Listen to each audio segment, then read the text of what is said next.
in the case books. Yesterday, you insisted under oath to the Senate that you follow court orders, but that's not true either.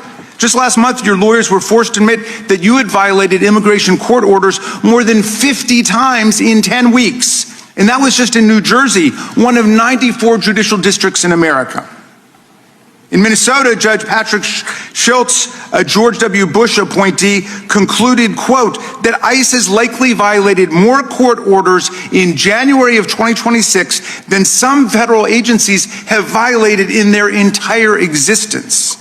And while you make a daily mockery of our courts and our Constitution, you're treating the billions of dollars our colleagues showered on your department like a personal slush fund. You budgeted an astonishing $220 million for media consultant contracts so you can star in self-promoting photo shoots and lavish ad campaigns like this one of you riding horseback at Mount Rushmore, which was shot during last year's government shutdown. You're living rent-free in the official waterfront residence reserved for the Commandant of the U.S. Coast Guard. You spent $172 million to buy not one, but 2 luxury jets for your travel, and now you're using taxpayer funds to lease a third jet, a $70 million luxury 737 MAX with a queen-size bedroom in the back, a deluxe serving bar, and 4 flat-screen TVs. A big, beautiful jet paid for by the big, beautiful bill. Yesterday, under questioning the Senate, you said you plan to refurbish this jet to make it into this kind of airplane, which is what's actually being used for deportations in order to save the taxpayers' money. In other words, you're saying that's actually a deportation plane, but wouldn't it have been cheaper just to buy a deportation plane in the first place? It's like buying a Rolls Royce to turn into a Metro bus. I was almost prepared to buy that story of how the jet was both for executive travel and mass deportation. And then I heard about an airborne episode of entitlement, arrogance, and contempt that I could hardly believe. Apparently, when your special blanket, your blankie, was left on one of the government jets and not transported over the new one, your special government employee, Corey Lewandowski, chivalrously stepped forward to fire the pilot mid-air, a 2003 Coast Guard Academy graduate and distinguished U.S. Coast Guard commander in Air Station Washington, D.C. But then he had to be rehired immediately because there was no one else who could fly the two of you on the rest of the journey back home. Secretary Noem, you're flying high now, maybe even a little bit too close to the sun. But with all these free planes and houses and pilots, you've traveled a long distance from your actual job and the things you should be doing as head of Homeland Security. Your agency is charged with protecting the homeland. It includes FEMA, TSA, the Secret Service, the Coast Guard, the Cybersecurity and Infrastructure Security Agency, as well as ICE and CBP. Yet you've hollowed out the national security mission. You redeployed thousands of people responsible for tracking terror financing and fighting cyber threats to go work on your mass immigration roundup. You reassigned to the roundup agents working a key national security probe into Iran's terror financing, paralyzing that investigation. And to run what's left of Homeland Security's ruined terrorism prevention office, you actually installed a 22-year-old intern whose chief listed qualification for the job was that he had participated in a model UN club his junior year of college.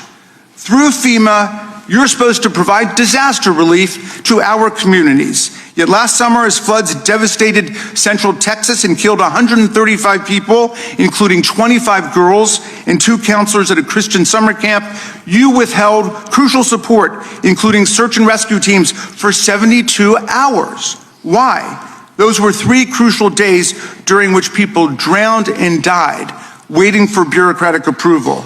You promised to use ICE and CBP to expel the worst of the worst, undocumented immigrants guilty of committing violent crimes like the people responsible for murdering the children of these angel families, these angel moms and dads who've joined us today. Instead, your masked agents have been indiscriminately rounding up any and all immigrants and citizens who your agents think look like they might be immigrants. They've arrested kindergartners, daycare teachers, and parents dropping off kids at school.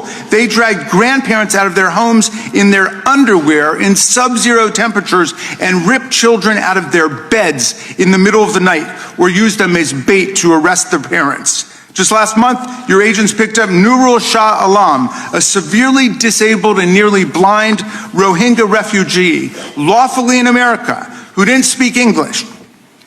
You claimed your agents dropped him at a safe, warm location. Again, not the truth. They dropped him off miles from his home in the dark at a closed coffee shop in sub-freezing temperatures. And now, because of this cruelty, this man too is dead. You have 250,000 employees and a budget larger than that of 150 countries. You command over 80,000 sworn law enforcement officers, more than the number of police officers in New York, Chicago, LA, Houston, DC, Las Vegas, and Dallas combined. On top of that, our colleagues have handed ICE an additional $75 billion by slashing funds for Medicaid, children's health insurance, and rural hospitals. Secretary Noem, your job is to protect the homeland, but the most precious possession that we've got in our homeland is our freedom and the Constitution and the Bill of Rights that protect it. You seem to have forgotten what our most precious possession is. The billions of dollars showered on your department have paid for violence and chaos in the American heartland and a sweeping assault on the basic rights of the American people. But the heroic citizens of Minneapolis have shown America how to fight back against this reign of terror and win with the truth, with solidarity, with mutual self-help, with creative joy and humor and music, with mass nonviolent assembly and protest, and with irrepressible love of children and kindness towards animals and other living things. You've turned our government against our people, and you've turned our people against our government. But the people are winning today, although we know we must continue to wake up every day like the people of Minneapolis and go out and fight for constitutional freedom. We are clearly in the fight of our lives, and we obviously have very serious questions for you today about what you are turning our government into. I yield back, Mr. Chairman. Gentleman yields back without objection. All of their opening statements will be included in the record. We will now introduce today's witnesses. Ms. Noem has served as the Secretary of Department of Homeland Security since January 25th, 2025. She previously served as the governor of the great state of South Dakota and was our colleague here in the House of Representatives. And we welcome our witness and thank her for appearing today and for the work that she is doing. We will begin by swearing you in. You know how this works, Madam Secretary. Would you please rise and raise your right hand? Do you swear or affirm under penalty of perjury that the testimony you're about to give is true and correct to the best of your knowledge, information, and belief, so help you God? I do. Let the record show that reflect that the witness has answered in the affirmative. Please know that your written testimony will be entered into the record in its entirety. Accordingly, we ask that you summarize your testimony. And Madam Secretary, you are recognized. Well, thank you, Mr. Chairman, and thank you, Ranking Member Raskin, for your opening statements. And I look forward to discussing the work that the Department of Homeland Security does each and every day to defend our homeland. I also want to take a personal privilege and thank my husband for being here, too. He's going to have to go catch a flight in a few hours, but I'm glad he could be here today.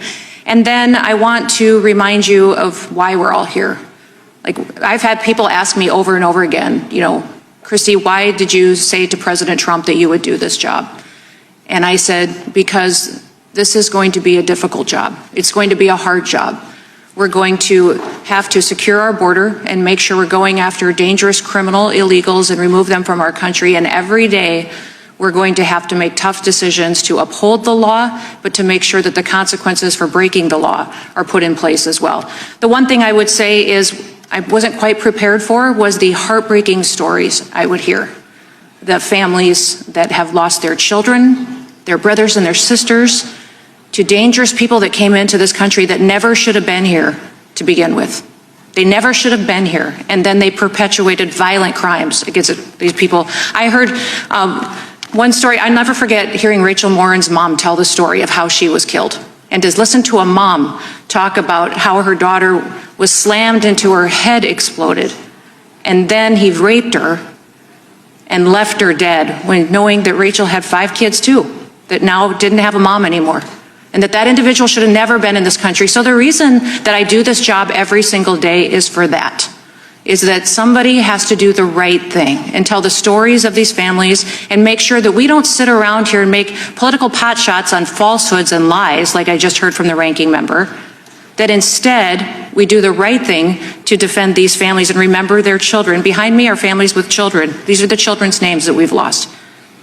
Weston Funder, Megan Booz, Carlos Wolf, Sander Cohen, Ryan Lang, Drew Swan, Sidney Shurkin, Jesse Bira, Heaven Lee Nelson, Dana and Ricky Keem, Austin Babcock, Michael Bowden, Logan Harris, Leo Toe, Haley King, Rain Reese, Wesley Green, Krisha Odette, and we are still very blessed to have little Miss Delilah with us. Delilah's right behind me, and she and I are good friends, and she was hit by a vehicle, by a truck that was driven by someone who's in this country illegally and had an illegal CDL. That accident should have never happened because he never should have been in this country, and he certainly shouldn't have been behind the wheel of an 18-wheeler.